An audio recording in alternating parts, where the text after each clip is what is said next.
What's up, party people? This is Bren. I am actually going to review something new. I go for the economy stuff, right? Economy, saving money, it's all what it's about, right, for the bands. So I read about this or saw online about Rockville's headset. And let me show it to you.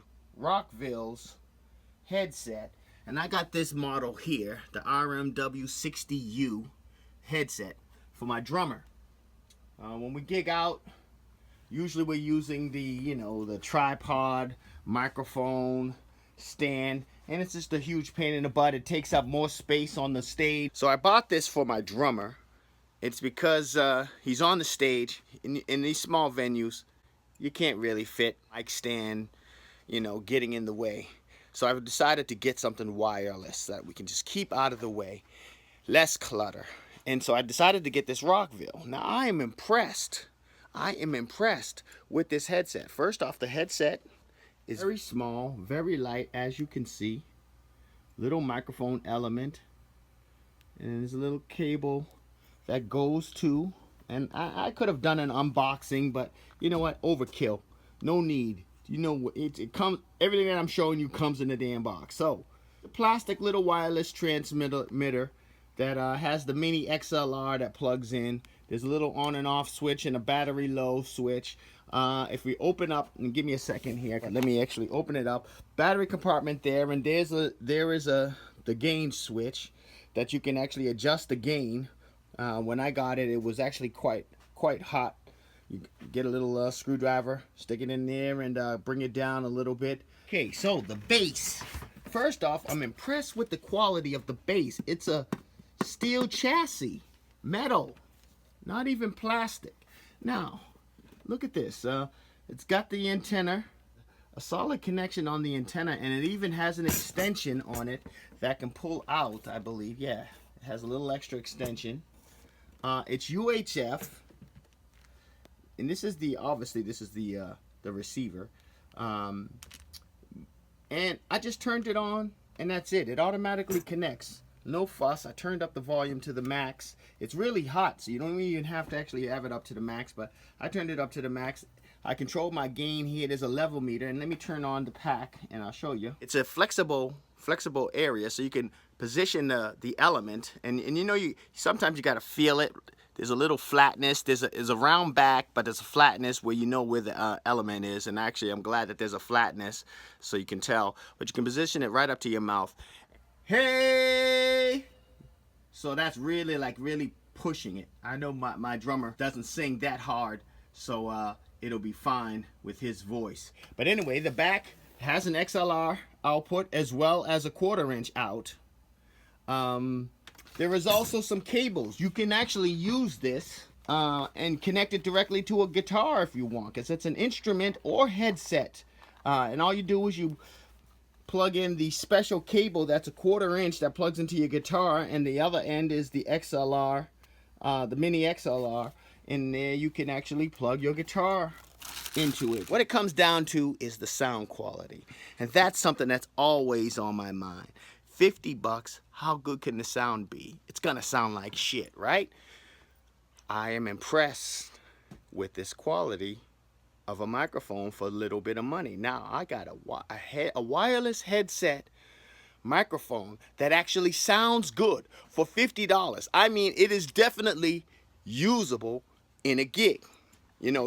I had some cheap headset mics. They were garbage, straight up. I even have the Samson Airline headset, and it just sounds like, it's fine for, if you're doing some, aerobics or something, and you got an aerobic instructor, but it's kind of horrible for music. That just the EQ settings just makes a voice sound like shit, and that's just plain and simple.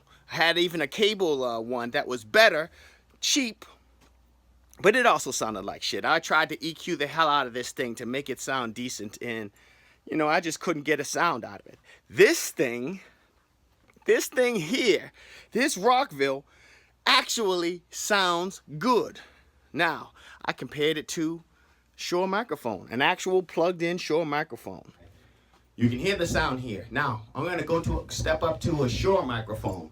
Shure Beta 58. I'm going to turn off the headset mic. Test, test, test, test, test. One. Test, test. Okay, so it's off. This is the Shure.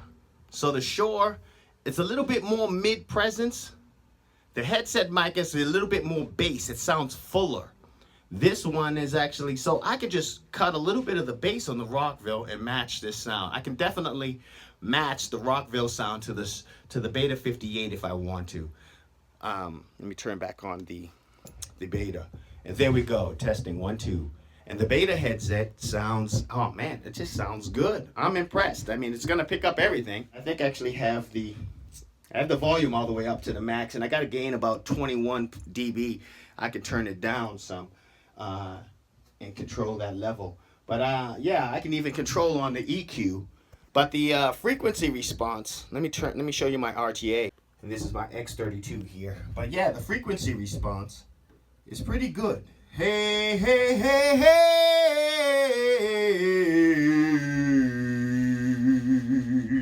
You can, this is definitely usable. If I want to take off some of that low end that I was hearing that I don't hear on the Shure, I can tweak that down a little bit and bring it down and get a stage presence. But actually, you know what? I don't think I have to tweak this much at all. Not for my use. I think I paid like $54 total with shipping included.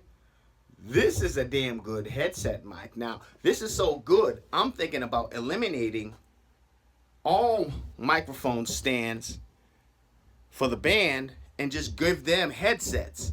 Give the guitar player a headset, give the bass player a headset, the drummer's got a headset, and we're rocking. I can give the keyboard a headset if the keyboard player could sing, but you know the keyboard player can't sing. Anyway, this is definitely a good buy. If you're considering, and that's, you know, I got it really loud too.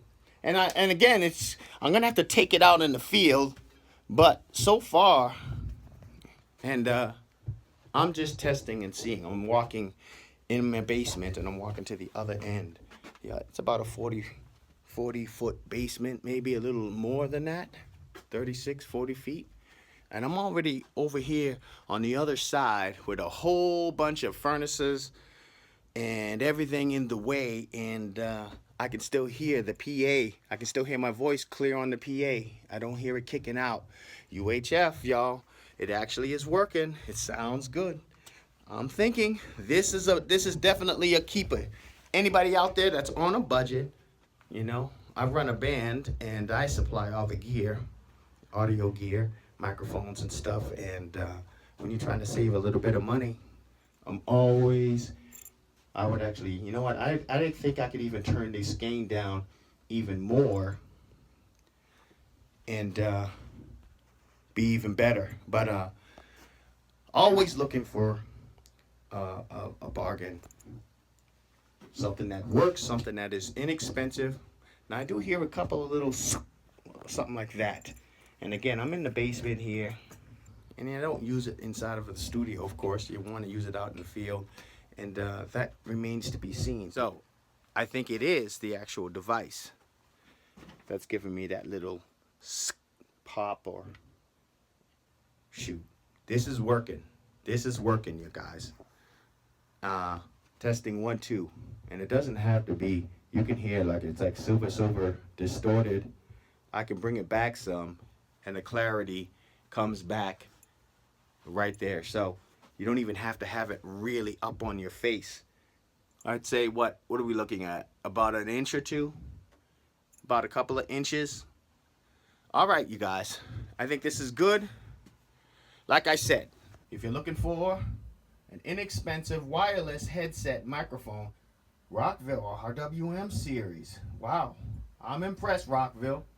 I hope this, and I'm not getting paid by Rockville at all. Just a gigging musician who's trying to save money and still maintain the quality of a band that is trying to do their job.